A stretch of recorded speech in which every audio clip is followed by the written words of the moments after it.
মামুনুল হক সাহেবের আগমন, মামুনুল হক সাহেবের আগমন, ইবনে শাইখুল হাদিসের আগমন, জামিয়া দাওয়ার পক্ষ থেকে, এলাকাবাসীর পক্ষ থেকে, জামিয়া দাওয়ার পক্ষ থেকে, মজলিসে আমিলার পক্ষ থেকে নারায়ে তাকবীর।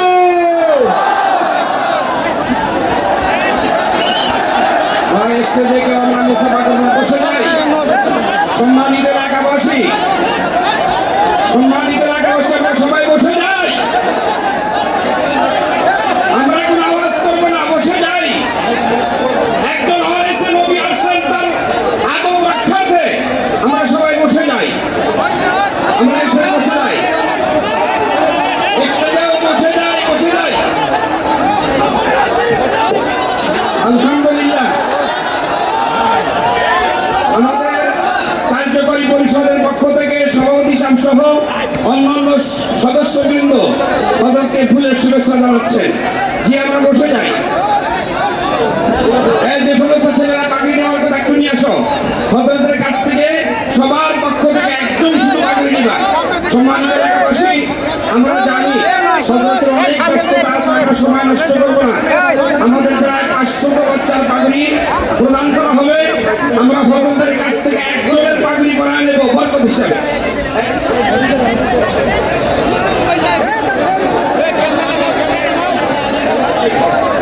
কার্যকরী কমিটির পক্ষ থেকে আমরা অত্র জামিয়ার পক্ষ থেকে হযরতের কাছে আমরা বিনীতভাবে আহ্বান করতেছি, হযরত আমাদের জামিয়াতুল ওলিয়ার মুরব্বি হিসাবে থাকবেন ইনশাআল্লাহ।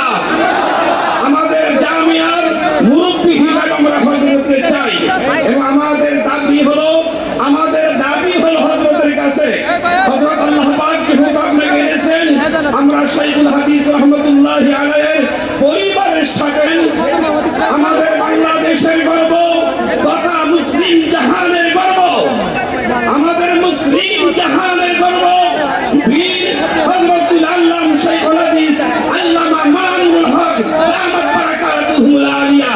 নারে তাকবীর, নারে তাকবীর। হযরত আমাদের সামনে এখন মূল্যবান নসিহত পেশ করবেন। আসসালামু আলাইকুম ওয়া রাহমাতুল্লাহ। আলহামদুলিল্লাহ ওয়া কাফা ওয়া সালামুন আলা ইবাদিহি আল্লাযীনা ইসতাফা। আম্মা বা'দু ফাআউযু বিল্লাহি মিনাশ শাইতানির রাজীম। বিসমিল্লাহির রাহমানির রাহিম।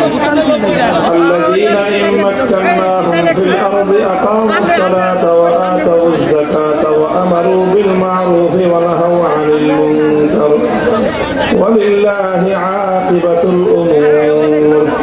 বারাকাল্লাহু লানা ওয়া লাকুম ফিল কুরআনিল আযীম ওয়া নাফা'না ওয়া ইয়্যাকুম বিল আয়াতি ওয়াজ যিকরিল হাকীম। আল্লাহুম্মা সাল্লি আলা মুহাম্মাদিন ওয়া আলা আলি মুহাম্মাদ কামা সাল্লাইতা আলা ইব্রাহিম ওয়া আলা আলি ইব্রাহিম ইন্নাকা হামিদুম মাজিদ। মুহতারাম হযরত উলামায়ে ইকরাম, সম্মানিত শ্রদ্ধাভাজন আমার বয়োজ্যেষ্ঠ মুরব্বী সাহেবান, সমবেত ইসলাম প্রিয়, কোরআন প্রেমিক, নবী প্রেমিক, তাওহীদি মুসলমান ভাই ও বন্ধুগণ, আমি আপনাদের সম্মুখে উপস্থিত হয়েছি শুধু আপনাদের সাথে আজকের এই মুবারক মাহফিলে শরীক হওয়ার জন্য, অংশগ্রহণ করার জন্য। এটি আমাদের একটি দ্বীনি ইদারা, একটি দ্বীনি শিক্ষা প্রতিষ্ঠান। শুধু শিক্ষা প্রতিষ্ঠান তাই নয়, এই প্রতিষ্ঠানটি বিভিন্নমুখী দ্বীনি খিদমাত, দ্বীনের সেবা, মানুষের জন্য বিভিন্ন রকমের ধর্মীয় দ্বীনি কার্যক্রম পরিচালনা করে থাকে। তার মধ্যে অন্যতম একটা কাজ হলো পয়গম্বরী সিলসিলার একটা কাজ, যেমনটা ঘোষক যিনি পরিচালক বলতেছিলেন যে এখানে মানুষের তাজকিয়া, মানুষের আত্মার পরিশুদ্ধির মেহনতও এখান থেকে পরিচালিত হয়।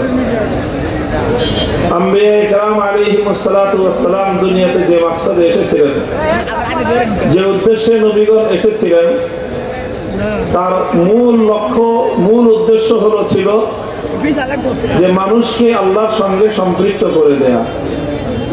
মানুষকে আল্লাহ সৃষ্টি করে দুনিয়াতে পাঠিয়েছেন এবং আল্লাহ মানুষকে বলে দিয়েছেন যে দুনিয়াতে যাও, দুনিয়াতে আমি তোমাদেরকে স্বাধীনতা দিয়ে দিলাম, তোমরা আমাকে মনে রাখতেও পারো, ভুলেও যেতে পারো, এরকম একটা পরিবেশ, এরকম একটা স্বাধীনতা তোমরা লাভ করবা দুনিয়াতে। মানুষ যেন এই স্বাধীনতাটা পেয়ে আল্লাহকে ভুলে না যায়, কারণ আল্লাহকে ভুলে গেলে মানুষের জীবনের পতন অনিবার্য। তো মানুষ যেন এই পতনের অতল গহ্বরে নিপতিত না হয়, বরং মানুষ যেন আল্লাহকে স্মরণে রেখে তার চিরস্থায়ী পরকালের জীবনে আল্লাহর কাছে ফিরে গিয়ে সে যেন আবার পুরস্কৃত হতে পারে, এই মহান উদ্দেশ্যেই আল্লাহ পাক রব্বুল আলামিন আম্বিয়া ইকরাম আলাইহিমুস সালাম নবীগণকে আল্লাহ পাঠিয়েছেন। এবং আমাদের সর্বশেষ নবী, আখেরি নবী হযরত মুহাম্মদুর রাসূলুল্লাহ সাল্লাল্লাহু আলাইহি ওয়াসাল্লামের যে আগমনের উদ্দেশ্য আল্লাহ পাক কোরআনে পাকের মধ্যে বর্ণনা করেছেন, তার মধ্যে এই মৌলিক কথাটা আছে, هو الذي بعث في الأميين رسولا منهم يتلو عليهم آياته ويزكيهم ويعلمهم الكتاب والحكمة وإن كانوا من قبل لفي ضلال مبين। আল্লাহ পাক রব্বুল আলামিন কোরআনে পাকের দুই জায়গায়, সূরাতুল জুমার মধ্যে এবং সূরাতুল বাকারার মধ্যে,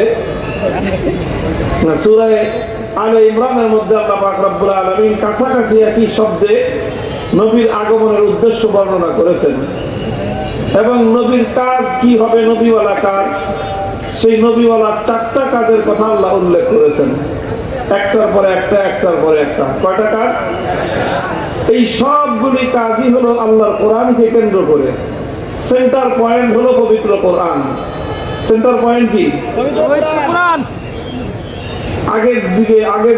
আগের দিনে গ্রাম দেশে গরু দিয়ে ধান মলাই করতো না? দেখছেন আপনারা? শহরের মানুষরা দেখে না, গ্রামের মানুষ আগে দেখতো, এখন তো তাও দেখে না। আমাদের গ্রামের, আমার নানার বাড়ি গ্রামে ছিল, আমরা আগে দেখেছি মাঝখানে একটা খুঁটি থাকে, ওই খুঁটির সাথে গরুর রশি বাঁধা থাকে, একটার গরুর সাথে আরেকটা, আরেকটার সাথে আরেকটা, 3টা 4টা 5টা গরু এভাবে বাঁধা হয়। এরপরে গরুগুলো ঘুরতে থাকে আর গরুর পায়ের নিচে ধান মলাই হতে থাকে। তো গরু যতই ঘুরুক, কিন্তু সেন্টার পয়েন্ট কয়টা? ঠিক এরকম ভাবে রাসূল আকরাম সাল্লাল্লাহু আলাইহি ওয়াসাল্লামকে আল্লাহ পাক 4টা কাজ দিয়ে দুনিয়াতে পাঠিয়েছেন। কয় কাজ? কাজ 4টা হতে পারে, কিন্তু সেন্টার পয়েন্ট কয়টা? সেটা হলো আল কোরআন। সেন্টার পয়েন্ট কি? কোরআনে পাক। কোরআনকে কেন্দ্র করে 4টা দায়িত্ব আল্লাহ নবীকে আল্লাহ দিয়েছেন। 1 নম্বর দায়িত্ব হলো ইয়াতলু আলাইহিম আয়াতিহি। 1 নম্বর কাজ হলো যে তিনি মানুষকে কোরআনে পাকের তেলাওয়াত শোনাবেন। শুধু তেলাওয়াত শোনাবেন। কোরআনে পাকের তেলাওয়াত এটা এমন একটা প্রভাবক জিনিস যে এই তেলাওয়াত যখন কোনো মানুষের হৃদয়ে আঘাত করে, কোনো মানুষের কর্ণকুহরে যদি কোরআনের তেলাওয়াত পৌঁছে যায়, এই কোরআন মানুষের হৃদয়ের বদ্ধ দুয়ারগুলো খুলে দিতে পারে। এই জন্য কোরআন তেলাওয়াত শেখা, কোরআন তেলাওয়াত শেখানো, সমাজের মধ্যে কোরআনের তেলাওয়াতকে জারি রাখা, এটা হলো নবুয়তের প্রথম কর্মসূচি। আলহামদুলিল্লাহ মাদ্রাসাগুলো সেই কাজ করে। আমরা বাচ্চাদেরকে কোরআন শিখায় ছেড়ে দেই, এই বাচ্চা ঘরে যায় আর বাজারে যায়, যেখানেই যায়, সারা জীবন সে মানুষকে কোরআনের বিশুদ্ধ তেলাওয়াত শোনায় এবং শেখায়। এটা 1 নম্বর কাজ, ইয়াতলু আলাইহিম আয়াতিহি। কোরআনের আয়াতগুলোর তেলাওয়াত শেখানো, তেলাওয়াত শোনানো। 2 নম্বর কাজ হলো ওয়াইউআল্লিমুহুমুল কিতাবা ওয়াল হিকমা। 2 নম্বর কাজ হলো এই কোরআনকে নিয়ে যেই কোরআনের তেলাওয়াত শিখলো, শেখালো, এটা হলো প্রথম কাজ। 2 নম্বর কাজ হলো যা তেলাওয়াত করলো তার অর্থ বোঝানো। যেটা তেলাওয়াত করলো সেটা অর্থ বুঝাইলো, অর্থ শিখাইলো। কি বললেন আল্লাহ পাক সেটা মানুষকে বুঝানো, এটা শিখানোর জন্য, এটা বোঝানোর জন্য পবিত্র কোরআনে পাক বুঝতে হয়, কোরআনের জ্ঞান অর্জন করতে হয়, কোরআনের তাফসীর শিখতে হয়, কোরআনের ইলম শিখতে হয়। আমাদের মাদ্রাসাগুলোতে 10 বছর আমরা এই কাজটাই করি। 5 বছর কোরআনের তেলাওয়াত শিখাই, 10 বছর কোরআনের ইলম শিখাই। কয় বছর গেল? 15 বছর। 3 নম্বর কাজ হলো ওয়ায়ুআল্লিমুহুমুল কিতাবা ওয়াল হিকমা, তালিমে হিকমত, হিকমত শিখায়। নবীদের কাজ হলো, নবীরা কি করেন? হিকমত শেখান, কোরআনের তেলাওয়াত করেন, কোরআনের তালিম দেন। আর 3 নম্বর হলো কোরআনের হিকমত শেখান। কোরআনের হিকমতটা কি জিনিস? তাফসীরে মাআরিফুল কোরআন খুলে দেখবেন, মুফতি শফি রহমাতুল্লাহি আলাইহি হিকমতের অর্থ এখানে বলেছেন যে নবীরা শুধুমাত্র তেলাওয়াত করে আর অর্থ তাফসীর করে শোনায় দিয়ে দায়িত্ব শেষ করেন না, যে এই আয়াতের এই মর্ম শিখায় দিলাম, শোনায় দিলাম, এবার বাড়িতে গিয়ে তুমি আমল করো। এইভাবে কোন নবী, শুধুমাত্র আমাদের নবী শুধু কোরআনকে তেলাওয়াত করে আর কোরআনের তালিম দিয়ে, থিওরিটিক্যাল শিক্ষা দিয়ে কোন ছাত্রকে তিনি বিদায় করতেন না। বরং নবীর 3 নম্বর কাজ ছিল কোরআনকে তিনি যেভাবে শিখিয়েছেন সেভাবে আমল করে দেখায় দিতেন যে এইভাবে আমল করতে হয়। প্র্যাকটিক্যাল শিক্ষা যেটাকে আমরা বলি, এটা স্কুল কলেজের ছাত্ররা ভালো বুঝবে। বিশেষ করে যারা নাকি সায়েন্স ব্যাকগ্রাউন্ডের ছাত্র যারা আছে তারা খুব ভালো করে বুঝবে। সায়েন্সের যে সাবজেক্টগুলো আছে, বৈজ্ঞানিক যে সকল সূত্রগুলো নিয়ে পড়াশোনা করা হয়, এগুলো শুধুমাত্র থিওরিটিক্যাল পড়লে একজন শিক্ষার্থী কখনোই ভালো সায়েন্সের ছাত্র হতে পারবে না। একজন ডাক্তার শুধুমাত্র বই পড়ে ডাক্তার হতে পারে না। মেডিকেল কলেজগুলোতে শিক্ষার্থীদেরকে যেমন কিছু বই পুস্তক পড়ানো হয়, পাশাপাশি তাদের জন্য প্র্যাকটিক্যাল রুম থাকে, তাদের জন্য আলাদা এরকম মানব অঙ্গের, মানব শরীরের প্রত্যেকটা অঙ্গ প্রত্যঙ্গের আলাদা মডেল থাকে। সেই মডেলগুলোকে সামনে রেখে ডাক্তাররা ছাত্রদেরকে হাতে কলমে শিখায়, এইভাবে অপারেশন করতে হয়, এইভাবে কাটতে হয়, এইভাবে সেলাই দিতে হয়, সব কিছু হাতে কলমে শেখায়। আল্লাহর দ্বীন ঠিক এরকম, শুধুমাত্র পড়ায় দিলেই হয় না, বলে দিলেই হয় না। পড়ায় যাওয়ার পরে, বলে যাওয়ার পরে সেটার আবার প্র্যাকটিক্যাল করে দেখাইতে হয়। নবীদের 3 নম্বর কাজ হলো যেই কোরআনের তেলাওয়াত করলো, 2 নম্বরে যেই কোরআনের তালিম শিখাইলো, 3 নম্বরে সেই কোরআনকে প্র্যাকটিক্যাল করে দেখাইয়া দেন। কয় কাজ গেল? কয় কাজ গেল? কোরআনে পাকের তেলাওয়াত হলো আকিমুস সালাত, আল্লাহর নবী বললেন যে সালাত কায়েম করতে হবে। তেলাওয়াত হলো সালাতের অর্থ বুঝাইলেন যে সালাতের অর্থ কি। এখানে সালাত এখানে অর্থ রহমত নয়, সালাত এখানে অর্থ দোয়া নয়, বরং সালাত এখানে অর্থ হলো নামাজ পড়া। শুধু বলে দিয়ে শেষ করেন নাই, 3 নম্বর দায়িত্ব তিনি পালন করেছেন। বলছেন সাল্লু কামা রাআইতুমুনি উসাল্লি। আল্লাহর নবী নিজে প্র্যাকটিক্যাল নামাজ পড়েছেন, মিম্বারের উপর দাঁড়িয়ে আল্লাহর নবী নামাজ পড়েছেন এবং সাহাবায়ে কেরামকে বললেন শুধু শুনে শুনে নামাজ পড়বা না, বরং আমাকে যেভাবে তোমরা প্র্যাকটিক্যালি নামাজ আদায় করতে দেখলা তোমরা ঠিক এইভাবেই নামাজ পড়বা। এটা হলো তালিমে হিকমত। কয়টা গেল?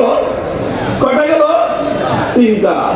4 নম্বর কাজ হলো ওয়ায়ুযাক্কিহিম, তাজকিয়া।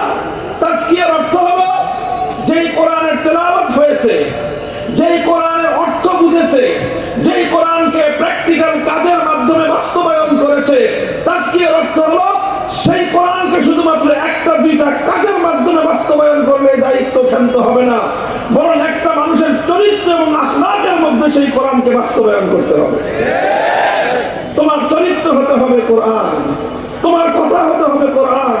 তুমি যখন কথা বলবা তোমার কথার মধ্যে কোরআন থাকতে হবে, তুমি যখন কাজ করবা তোমার কাজের মধ্যে কোরআন থাকতে হবে, তুমি যখন মানুষের সাথে আচরণ করবা তোমার আচরণের দ্বারা কোরআন বহিঃপ্রকাশ করতে হবে, তুমি যখন মানুষকে কথা বলবা তোমার কথার মধ্যে কোরআন থাকতে হবে, তুমি যা করবা প্রত্যেকটা কাজ তোমার কোরআনের দ্বারা তোমার আখলাক আর তোমার চরিত্র বলতে হবে। এটার নাম হলো তাজকিয়া। তাহলে সবগুলোই কোরআনকে কেন্দ্র করে। কোরআনের তেলাওয়াত, কোরআনের তালিম, কোরআনকে বাস্তবায়ন করা, আর সর্বশেষ হলো শুধুমাত্র বাস্তবায়ন নয়, বরং কোরআনে পাককে আখলাকে পরিণত করা, কোরআনকে চরিত্রে পরিণত করা, অভ্যাসে পরিণত করা। আল্লাহ নবী সম্পর্কে এই জন্যই বলা হয়েছে কানা খুলুকুহু আল কোরআন, কানা খুলুকুহু আল কোরআন। এটা হলো তাজকিয়া, আসল তাজকিয়া এইটা, যে আমার অভ্যাস হবে কোরআন, কোরআন যেটা বলবে সেটাই আমার অভ্যাস, কোরআন যেটা বলবে সেটাই আমার চরিত্র। আমি দিনের দুশ্মনের সঙ্গে আমার আচরণ কেমন হবে, কোরআন যেটা বলবে সেটাই হবে আমার দুশ্মনের সঙ্গে চরিত্র। আল্লাহর দিনের দুশ্মন যে, তার সঙ্গে আমার কি চরিত্র হবে, আল্লাহর যে দোস্ত তার সঙ্গে আমার কি আচরণ হবে, কোরআন যা বলবে সেটাই হবে আমার আচরণ। তুমি যদি আমার দিনের বিপক্ষে দাঁড়িয়ে যাও, তুমি যে খাও না কেন, আমার চেয়ে তোমার বড় দুশ্মন কেউ নাই। তুমি দিনের পক্ষে হও, আল্লাহর পক্ষে হও, ব্যক্তিগত রেশারেশি থাকতে পারে, দিনের প্রশ্নে তোমার চেয়ে আমার চেয়ে তোমার বড় বন্ধু কেউ নাই। এটাই হলো ইসলামের সূত্র। কথা বুঝে আসছে আপনাদের? মনে থাকবে কথা? আল্লাহ পাক বুঝার তৌফিক দান করেন। এই মাদ্রাসাটা যেভাবে তারা কথা বললেন যে তারা তাজকিয়ার কাজও করেন, তাজকিয়ার কাজের অর্থ শুধুমাত্র একটা আক্ষরিক অর্থে খানকা বানানো নয়। তাজকিয়ার অর্থ হলো যে প্রতিটা ছাত্রকে, প্রতিজন শিক্ষার্থীকে এবং প্রতিজন মুসলিমকে, অন্তত যারা আপনাদের কাছে আসবে তাদের চরিত্র যেন কোরআন অনুযায়ী গঠিত হয় সেই চেষ্টা করা। মুহতারাম হাজিরিন, এই কোরআনই চরিত্র বাস্তবায়ন করতে গিয়ে, এই কোরআনের এক একটা বিধানকে আল্লাহর জমিনে বাস্তবায়ন করতে গিয়ে অনেক বন্ধুদেরকে শত্রুতে পরিণত করতে হয়। আমরা তখন দুইবার ভাববো না যে অমুকে তো আমার সাথে তার খাতির ছিল, অমুকের সঙ্গে তো আমার আত্মীয়তার সম্পর্ক ছিল, অমুকে তো আমার বন্ধু ছিল, অমুকের সাথে তো আমার ব্যবসা বাণিজ্যের সম্পর্ক আছে, অমুকের সাথে তো আমার অর্থনৈতিক স্বার্থ জড়িত আছে। আল্লাহর কসম খেয়ে বলি, তুমি যখন আল্লাহর জন্য, আল্লাহর দ্বীনের জন্য দুনিয়ার সমস্ত সম্পর্ক ছিন্ন করতে পারবা, তখনই তুমি ঈমানদার। এই জন্য দেখবেন আমাদের কথা কিন্তু পরিষ্কার, সবার সাথেই পরিষ্কার। আমরা কারো চেহারা দেখে সম্পর্ক করি না, কারো চেহারা দেখে সম্পর্ক ভাঙিও না। তোমরা যারা কোরআনের বিপক্ষে দাঁড়াবা, তোমরা আমাদের জানের দুশ্মন। হতে পারো তুমি আমার এক মায়ের পেটের ভাই, হতে পারো তুমি আমার খালাতো ভাই, মামাতো ভাই। পরিষ্কার কথা। এই আওয়ামী লীগের লোকেরা শুনে রাখেন, আপনাদের সঙ্গে আমাদের আর কোনো বিরোধ নাই। বিরোধ একটাই, সেটা হলো আপনাদের নেতারা, নেত্রীরা, আলেম ওলামাদেরকে নির্বিঘ্নে আল্লাহর কোরআনের কথা বলতে দিত না। আল্লাহর কোরআনের কথা আমাদের কাছ থেকে তারা শুনতে বরদাস্ত করত না। আমাদেরকে মারো, আমাদেরকে আঘাত করো, আমরা তেমন কিছু বলবো না, কিন্তু যখনই আল্লাহর কোরআনের কথা বলতে বাধা দিবা, তোমাদের সঙ্গে যুদ্ধ হবে।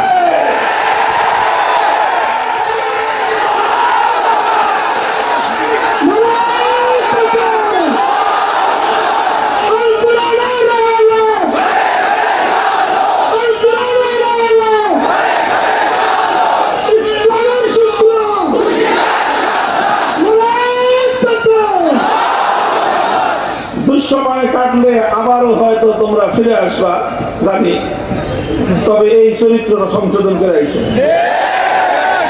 খবরদার, ওলামায়ে কেরামের সঙ্গে আলেমরা যে কথাটা বলবেন, তোমার শুধু একটাই যাচাই করার কি আছে, অধিকার আছে, সেটা হুজুররা যেটা বলতেছে সেটা কোরআন হাদিস অনুযায়ী ঠিক আছে কিনা। বাস, সেটা তোমার নেতার কথার বিরুদ্ধে গেল কি গেল না, সেটা তোমার দলের বিপক্ষে গেল কি গেল না, সেটা তোমার নেত্রীর কথার বাইরে গেল না, ভিতরে থাকলো, অত হিসাব করার টাইম আমাদের নেই। হ্যাঁ, যদি আমার কথা, যার কথাই ইসলামের আলোকে যদি ভুল হয়, ভুল থাকতেই পারে, এবং আলহামদুলিল্লাহ আমরা আলেম হিসেবে যদি কেউ ভুল করি, একজন ভুল করলে 100 জন আছে ভুল ধরা। কথা বলেন ঠিক না বেটি? একটা মাদ্রাসায় গিয়ে রমজান মাসে তারাবি পড়ায় তো দেখি, যত বড় হাফেজ হোক, মাদ্রাসায় গিয়ে তারাবি পড়াইতে গেলে তখন তার একটু হিসাব কিতাব করতে হয়, যেটা একটা কওমি মাদ্রাসা। এখানে আমি একটা 30 পারার একটা ভুল করে যাব, মাদ্রাসার হেফজখানার হুজুর আছে 5 জন, ছাত্র হাফেজ আছে 35 জন, 40 জন মিলে খাবলায় ধরবে। কথা বলেন ঠিক না বেশি? তো তারাবির মধ্যে একটা ভুল রেখে যাওয়ার উপায় নাই। আর আমরা যদি দিন সম্পর্কে, ইসলাম সম্পর্কে একটা কথা ভুল বলি, এই হুজুরা ছেড়ে দিবে আমারে? আরে ভাই, ইলিয়াস রহমতুল্লাহ আলাইহির নাতি সাতসাতেই তো ছাড়ি নেই আমরা। কি বুঝেন? আরে আমার কত বড় পরিচয়, আমি তো শাইখুল হাদিসের ছেলে, হযরত মাওলানা সাদ কানজবি, তিনি তো হযরত জি ইউসুফ রহমতুল্লাহ আলাইহির ছেলে। হযরত জি ইউসুফ রহমতুল্লাহ আলাইহি তো হযরত জি ইলিয়াস রহমতুল্লাহ আলাইহির ছেলে, আমাদের চোখের মণি, আমাদের মাথার মুকুট তারা। তাদের সন্তান যখন ভুল করছে ছেড়ে দিছি আমরা? আমরা তাকেও ছাড়ি নাই, আমি ভুল করলে আমাকে কেউ ছাড়বে না। কাজে এটা মনে করার কোনো কারণ নাই যে হুজুররা ভুলভাল বলে দিয়ে যায়। কোন হুজুর একটা ভুল বলে হুজুরদের কাছ থেকে পার পাওয়ার সুযোগ নাই। যারাই ভুল বলেছে যুগে যুগে, তাদের প্রত্যেকটা ভুল নিয়ে আলেম ওলামারা তাদের ভুল শুধরে দেওয়ার ব্যবস্থা করেছেন। আমাদের ভুল শুধরানোর জন্য তোমরা আওয়ামী লীগের দরকার নেই। ফাজিল জানি কথা। ওলামায়ে কেরাম, আমি বলি নাই যে আলেমরা ভুলের ঊর্ধ্বে, বলছি ভুলের ঊর্ধ্বে একমাত্র নবীগণ, ভুলের ঊর্ধ্বে একমাত্র তাদের কোনো ভুল হয় না। আলেম হিসেবে, মানুষ হিসেবে আমারও ভুল হতে পারে, কিন্তু আমি একা যদি ভুল করি, শত নয় হাজার হাজার আলেমরা আছেন ভুল ধরা দেওয়ার জন্য। 1400 বছরের ইতিহাসে কথাই বলে, যে কোনো আলেম, যত বড় আলেম হন, তার যদি একটা ভুল হয়ে থাকে, তার সময়কার সমস্ত আলেমরা তার সেই ভুলকে তারা ভালো করে পাকড়াও করেছেন। কথা বলতেছিলাম, সুতরাং এই কথাটা এই জন্য বলতেছি যে কেউ মনে করতে পারে যে আওয়ামী লীগের সঙ্গে বুঝে আমাদের সম্পত্তি নিয়ে গন্ডগোল, ক্ষমতার দ্বন্দ্ব না। তাদের সাথে আমাদের ক্ষমতার কোনো দ্বন্দ্ব নয়, সম্পত্তি নিয়ে গন্ডগোল নয়। গন্ডগোল একটা জায়গায়, সেটা হলো আমরা যখন আল্লাহর কোরআনের কথা, নবীর হাদিসের কথা, হোক সেটা সমাজ সংক্রান্ত, হোক সেটা পারিবারিক জীবন সংক্রান্ত, হোক সেটা রাষ্ট্র সংক্রান্ত, হোক সেটা আইন আদালত সংক্রান্ত, হোক সেটা রাষ্ট্র এবং রাজনীতি সংক্রান্ত, ভুল যেখানেই দেখবো আল্লাহর কোরআনের কথা নির্বিঘ্নে আমরা সেখানেই বলবো। আমাদের ভুল যদি আমরাও ভুল করতে পারি, আমাদের ভুল ধরার জন্য এক হুজুর ভুল করলে লক্ষ হুজুর জিন্দা আছে ভুল ধরার জন্য। তোমাদের ভুল করতে হবে না। আর যদি হুজুর আমরা ভুল ধরতে চাই, তাহলে 14 বছর আগে কোরআন হাদিস পড়ে আসো, আমাদের কোনো আপত্তি নাই। তোমার বাবা আওয়ামী লীগ করে না, বিএনপি করে, আমরা কোনোদিন পরিচয় জানবো না, জানবো তুমি কোরআন হাদিসের এলেম অর্জন করেছো কিনা। তুমি আমার ভুল ধরবা। আমি 30 বছর ধরে বুখারী শরীফ ইসলামি করি না করাই, 12 বছর দিতে পড়াশোনা করেছি, আর এরপর আজকে 30 বছর হয়েছে। 1995 সাল থেকে 2024 সাল, কত বছর? 30 বছর হয়েছে। আল্লাহ পাক রব্বুল আলামিন হাদিসের খেদমত করার তৌফিক দিয়েছেন। তো 30 বছর আমি বুখারী শরীফ পড়াই, আর তুমি পেশাব করে পানি নাও না, তুমি এসে আমার হাদিসের ভুল ধরবা? আল্লাহ পাক বুঝবার তৌফিক দান করেন। বুঝলেন না? এই কথা শুধু আওয়ামী লীগের জন্য না, সবার জন্য একই কথা। বিএনপি আপনারা যদি মনে করেন যে হুজুর খালি আওয়ামী লীগের বিরুদ্ধে, আমরা আওয়ামী লীগের বিরুদ্ধেও না, বিএনপির পক্ষেও না। যদি আল্লাহর কোরআনের পক্ষে যদি কেউ থাকে, আমরা তার পক্ষে। কোরআনের বিপক্ষে, ওলামায়ে কেরামের বিরুদ্ধে, মাদ্রাসার বিরুদ্ধে যারা যাবে, আমরা তাদের সঙ্গে লড়াই করি।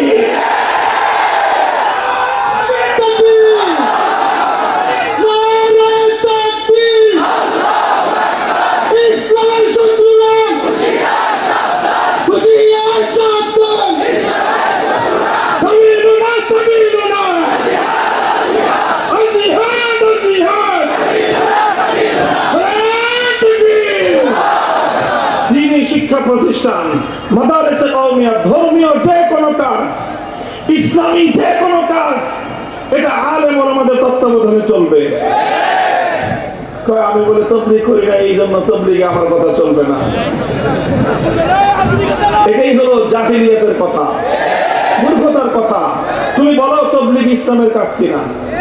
যদি তাবলীগ ইসলামের কাজ হয়, তাহলে এটা আলেম ওলামারাই কথা বলবে এখানে। কাজেই ঠিক এরকম মাদ্রাসা ইসলামের কাজ কিনা বলেন। এখানে মাতব্বরি, এখানে নেতৃত্ব ওলামায়ে কেরামের চলবে। বলবেন হুজুর নেতারা কি করবে? নেতারা সবচেয়ে বেশি সর্বাধিক যেটা করতে পারে সহযোগিতা করবে। যে কোনো সহযোগিতা করতে পারেন, আসেন উদারভাবে। টাকা পয়সা দিতে চান, মাদ্রাসা আসবেন, টাকা দিবেন, রসিদ কাটবেন, চলে যাবেন ভালো মতো ভদ্র মানুষের মতো। হ্যাঁ, আপনাদের যদি কমিটিতে রাখে, ভদ্র মানুষের মতো কমিটিতে আসবেন, হুজুরদের সামনে হাঁটু নামায় বসবেন, আলেম ওলামাদের সামনে হাঁটুতে নামায় বসবেন। মাহফিলে দাওয়াত দিছে, আসবেন, আদবের সাথে না মাটিতে বসবেন, চেয়ারে বসার জন্য লাফালাফি করবেন না। সব রাজনৈতিক নেতাদের জন্য এই কথা পয়গাম আমাদের পরিষ্কার।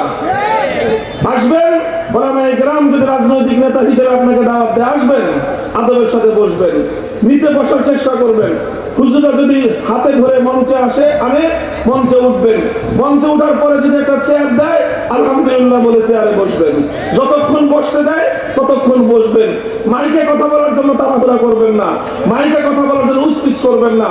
যদি 2 মিনিট সময় দেয়, 2 মিনিট হুজুরের এবং আল্লাহর দিনে আল্লাহর শুকরিয়া আদায় করে ভদ্র মানুষের মধ্যে চলে যাবে। এগুলো ওলামায়ে কেরামকেও বলতেছি, এগুলো শুধু জনগণকে না, আলেমদেরকেও বলতেছি। ঠিক এইভাবে ইসলামের প্রত্যেকটা অঙ্গনকে ওলামায়ে কেরামের নেতৃত্বে পরিচালনা করতে হবে। আলেম ওলামাদের কাজের মধ্যে অন্যরা অংশগ্রহণ করবে সহযোগী ভূমিকায়। আমরা মেডিকেল কলেজে গিয়ে কোনো হুজুর কোনোদিন বলছে যে মেডিকেল কলেজ এইভাবে চলবে? কোন ইঞ্জিনিয়ারিং ইউনিভার্সিটিতে গিয়ে কোন আলেম কোনোদিন বলছে যে ইঞ্জিনিয়াররা পারবে না, আমরা ইঞ্জিনিয়ারিং কলেজ চালাই? আর ভাই, স্কুলেই তো আমরা গিয়ে বলি না যে স্কুল তোমরা আমরা চালাবো, তো মাদ্রাসা তোমরা কেন এইভাবে কথা বলতে আসো? এই জন্য ধর্মীয় কাজ, দ্বীনি কাজ, সেটা দাওয়াত এবং তাবলীগের কাজ হোক, সেটা তালিমের কাজ হোক, সেটা মাদ্রাসার কাজ হোক, সেটা মসজিদের কাজ হোক, এই প্রত্যেকটা কাজে সম্পূর্ণরূপে নিরঙ্কুশ নেতৃত্ব হক্কানি আলেমদের হাতে থাকতে হবে। যারা আলেমদের পক্ষে থাকবে, সহযোগিতা করবে, সহযোগীর ভূমিকায় থাকবে, আল্লাহর কাছ থেকে তারা বিনিময় পাবে। আর যারা এখানে এসে আলেমদের সাথে কোন ধরনের অসৌজন্যমূলক আচরণ করবে, তারা মাদ্রাসায় এসে সওয়াব কামাতে পারবে না, তারা মাদ্রাসায় এসে বেয়াদবি করে বেয়াদবির গুনাহ নিয়ে ঘরে ফিরবে।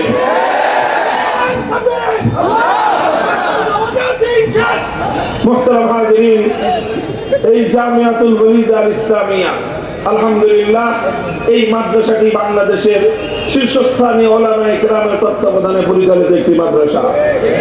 এই মাদ্রাসার ব্যাপারে যদি কারো কোনো অভিযোগ থাকে, আপনারা আমাদের মুরব্বীরা রয়েছেন, তাদের কাছে যে কোনো অভিযোগ আপনারা করতে পারেন। আমাদের বোর্ড আছে, রিফাকুল মাদারিসিল আরাবিয়া, আমাদের রাষ্ট্র স্বীকৃত বোর্ড আছে আল হায়াতুল আউলিয়া, সেখানে বাংলাদেশের সকল শীর্ষ আলেমদের তত্ত্বাবধানে সেটা পরিচালিত হয়। মাদ্রাসাগুলোর যে কোনো চুলচেরা ভুল ত্রুটি তাদের কাছে জবাবদিহিতা করতে মাদ্রাসাওয়ালারা বাধ্য। কাজেই আমরা চাই যে মাদ্রাসাগুলোকে আপনারা সকলে সহযোগিতা করে সুন্দরভাবে পরিচালিত করবেন। কথা বলেন ঠিক না বেঠিক?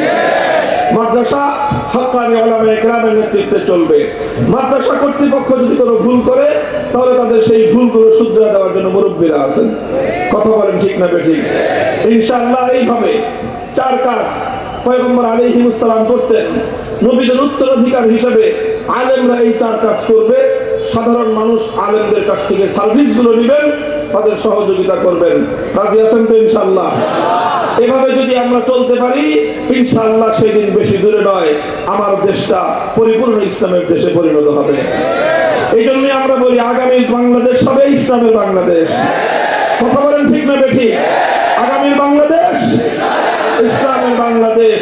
ইনশাআল্লাহ আলামত দেখা যেতেছে। সূর্য ওঠার আগে যেরকম প্রতিদিন সুবহে সাদেক উদিত হয়, সুবহে সাদেক উঠলে দুনিয়ার মানুষকে বলতে হয় না যে একটু পরে সূর্য উঠবে।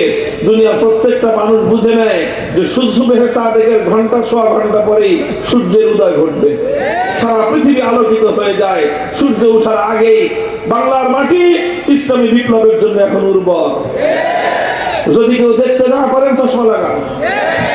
আপনি চশমা লাগান বা না লাগান, আপনারা দেখতে পারেন বা না পারেন, ইনশাআল্লাহ এদেশের মাটিতে ইসলামের বিপ্লব রুখে দেওয়ার সাধ্য কারো হবে না।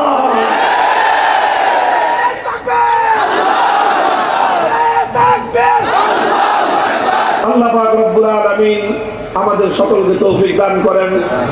আমরা যেন আমরণ আল্লাহর দ্বীনের সাথে, আল্লাহর দ্বীনের কাজে, আল্লাহর সন্তুষ্টির মধ্যে আমরা কাজ করতে পারি। আমি আপনাদের জন্য কাছে সেই দোয়া চাই, আপনাদের সকলের জন্য সেই দোয়া করি। আমার জন্য দোয়া করবেন। আমার খুবই তাড়াহুড়া, মেহেরবানি করে আমাকে এখানে যাওয়ার পথে 1 মিনিটও আপনারা আমার সময় নষ্ট করবেন না। আপনাদের কাছে খুবই আন্তরিকভাবে আমি আপনাদের জন্য দোয়া করতেছি, আপনাদের কাছেও দোয়া চাইতেছি। আসসালামু আলাইকুম ওয়া রাহমাতুল্লাহ।